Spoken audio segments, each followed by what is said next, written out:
Hey there, today I'll show you how to connect Vercel to Supabase step by step. This works on any platform with a browser, so let's jump in.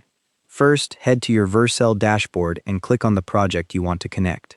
Once you're in, click the Settings tab at the top, then click Integrations in the sidebar. You'll see the Integrations page load with a Browse Marketplace button. Click Browse Marketplace. The Vercel Marketplace opens up with all the available integrations. In the search box at the top, type SOU-Supabase and hit Enter. You'll see the SOU-Supabase integration card appear in the results. Click on it to open the integration details page. Now click the Add Integration button on the right. An authorization screen pops up. Here you need to select your Vercel account from the Vercel scope dropdown. Pick the account you want to use, then click the Continue button at the bottom. The project selection screen appears.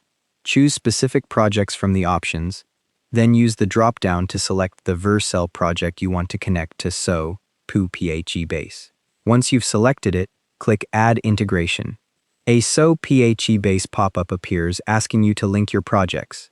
You'll see two drop-down menus here. The first one is for your Vercel project. Select the same project you just chose. The second drop-down is for your Supabase project. Pick the Supabase project you want to link.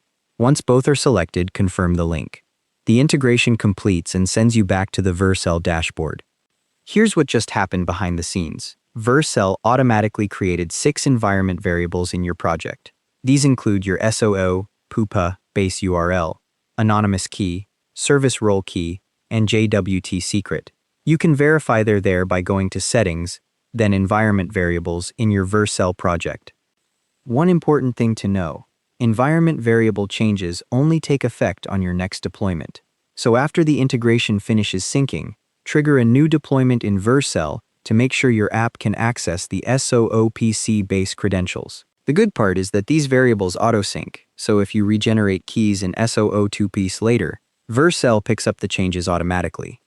Thanks for watching. If this was useful, smash that like button and I'll see you in the next video.